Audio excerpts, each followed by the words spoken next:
Hello दोस्तों, नमः शिवाय।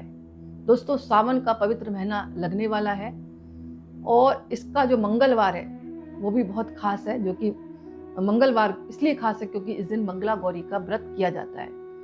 तो सभी को पता है कि एक महीने में 4 मंगलवार पड़ते हैं, जिसमें जो पहला पड़ेगा वो पड़ेगा आपका 15 जुलाई 2025 को, और दूसरा पड़ेगा आपका 22 जुलाई 2025 को, और तीसरा पड़ेगा 29 जुलाई 2025 को, और चौथा पड़ेगा 4 अगस्त 2025 को। तो ये जो है मंगला गौरी का व्रत रखेंगे, आप संकल्प करेंगे और माता पार्वती भगवान शिव की उपासना करेंगे इस दिन।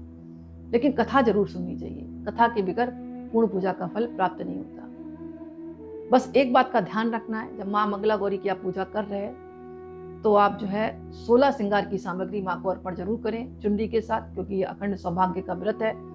खुद भी अच्छी तरह तैयार हो, हाथ में मेहंदी लगाएं।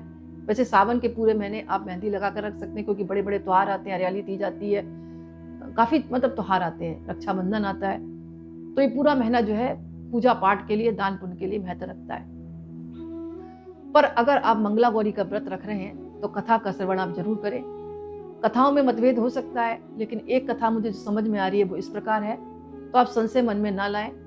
बाकी अपने अपने राज्य के आधार पर आप कथा का श्रवण कर सकते हैं। एक समय की बात है, एक छोटे से गांव में एक साहूकार अपनी पत्नी के साथ निवास करता था। साहूकार बहुत धनवान था, उसके घर में किसी भी प्रकार की कोई कमी नहीं थी। फिर भी वह उसकी पत्नी दुखी रहती थी, क्योंकि उसके संतान नहीं थी। संतान की कमी उसे हमेशा कचोटती रहती थी। एक दिन की बात है, उस साहूकार के घर में साधु है। साहूकार ने उनका आदर सत्कार किया और उन्हें अपनी समस्या के बारे में बताया। साधु ने साहूकार की पत्नी को सावन में मंगलवार का जो मंगलवार को जो मंगला गौरी व्रत पढ़ते हैं उनको करने की सलाह दी। साथ ही पूजा विधि के बारे में बताया, संपूर्ण जानकारी दी। इसके बाद साहूकार की पत्नी ने सावन माह के पहले मंगलवार से ही गौरी मंगला का पूजन व्रत शुरू कर दिया। अब वह हर मंगलवार को विधि पूर्वक व्रत रखती, पूजा पाठ करती।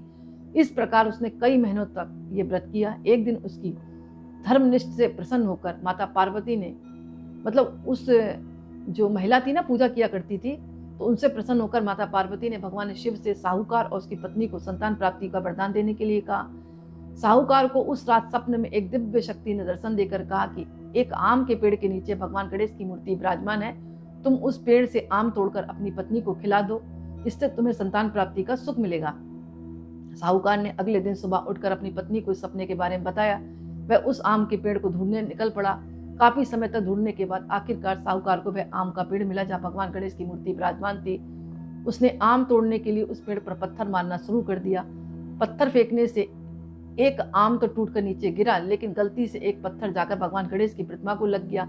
इससे भगवान गणेश क्रोधित हो गए और उन्होंने प्रकट होकर उस साहूकार को श्राप देते हुए कहा, हे स्वार्थी मनुष्य, तूने अपने स्वार्थ के कारण मुझे चोट पहुंचाई है। तुझे माँ पार्वती की कृपा से संतान प्राप्ति तो होगी, लेकिन उसकी मृत्यु 21 वर्ष की आयु में ही हो जाएगी। यह सुनकर साहूकार बहुत घबरा गया और वापस घर चला गया। उसने वह फल अपनी पत्नी को खिला दिया और किसी को भी इस घटना के बारे में नहीं बताया। कुछ समय पश्चात भगवान शिव और माता पार्वती के आशीर्वाद से साहूकार और उसकी पत्नी को एक सुंदर सा पुत्र हुआ।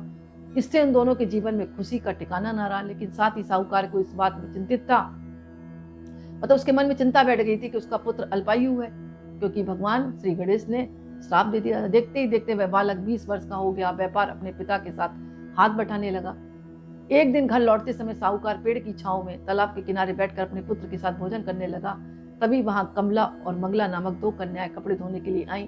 कपड़े धोते ही आपस में बात करने लगी। कमला ने मंगला से कहा कि मैंने इस सावन मास में प्रत्येक मंगलवार को मंगला गौरी का व्रत रखने का निश्चय किया है। तुम भी माँ पार्वती को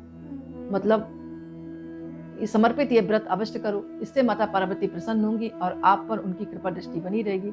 इसे करने से मनोवांछित वर और अखंड सौभाग्य की प्राप्ति होती। कमला की बात को सुनकर मंगला भी इस व्रत को करने के लिए तैयार हो गई। दूसरी ओर साहूकार ने दोनों कन्याओं के बीच पूरा संवाद सुन लिया था। उसने अपने मन में यह सोचा कि यह कन्या मंगला गौरी व्रत करती है, इससे अखंड सौभाग्य की प्राप्ति होगी, यह मेरे पुत्र के लिए योग्य वधू बनेगी। ऐसा सोचकर वह उन दोनों के विवाह का प्रस्ताव कन्या के पिता के पास भेज दिया। दोनों कन्याओं के लिए कोई ना कोई तो तैयार होगी शादी के लिए, उसके मन में ये बात थी। साहूकार की गांव में प्रतिष्ठा और मान होने के कारण कमला के पिता ने अपनी पुत्री का विवाह साहूकार के लड़के से करवा दिया। विवाह के पश्चात कमला शादी किसके साथ हुई थी? कमला के साथ, क्योंकि 2 लड़कियां थी ना साथ में, और विवाह के लिए उन्हें प्रस्ताव भेजा तो एक के साथ हो गई थी। तो कमला विधि पूर्वक मंगला गौरी का व्रत रखना जारी रखा उसने। उसके इस भक्ति भाव से प्रसन्न होकर माता पार्वती ने एक दिन उसे सपने में दर्शन दिया। कहती है माँ कि मैं तुम्हारी भक्ति से अत्यंत प्रसन्न हूँ, इसलिए तुम्हें अखंड सौभाग्य का वरदान देती हूँ, लेकिन तुम्हारा पति अल्पायु है, इसलिए अपने अगले महीने मंगलवार के दिन एक सर्प तुम्हारे पति के प्राण लेने आएगा। तुम उसके लिए एक प्याले में मीठा दूध रख देना, उसके पास एक खाली मटका भी रख देना। सब दूध पीकर उस मटके में चला जाएगा और फिर तुम उस मटके को ऊपर से कपड़े से ढक देना। अगले मंगलवार को कमला ने माता पार्वती की बात को मानकर एक प्याले में मीठा दूध रखा, पास में एक मटका भी रखा। सर्प ने आकर दूध पिया और मटके में आकर बैठ गया। कमला ने उस मटकी पर कपड़ा बांधकर उसे जंगल में रख दिया। माता पार्वती की कृपा से कमला के पति के प्राण बचे, जबकि उनको गणेश जी का श्राप लगा था। इस प्रकार मंगला गौरी का व्रत के पुण्य फल से साहूकार का पुत्र श्राप से मुक्त हो गया। जब कमला ने घर में सबको इस चमत्कार के बारे में बताया तो सभी आश्चर्यचकित रह गए। इसके बाद साहूकार और उसकी पत्नी ने अपने पुत्र और पुत्र वधू को आशीर्वाद दिया। पूरा परिवार सुखपूर्वक जीवन व्यतीत करने लगा।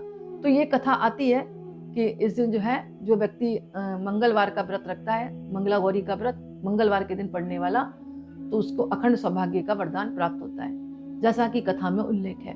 और इस कथा का भी श्रवण करना चाहिए। कथाओं में मतभेद हो सकता है, अलग अलग राज्य पर अलग अलग कथा सुनी जा सकती है, लेकिन पूजा विधि यही है। तो दोस्तों, आज का वीडियो मैं ही समाप्त करती। पसंद आए तो लाइक करें, कमेंट से नमः शिवाय जरूर लिखें। बहुत बहुत धन्यवाद।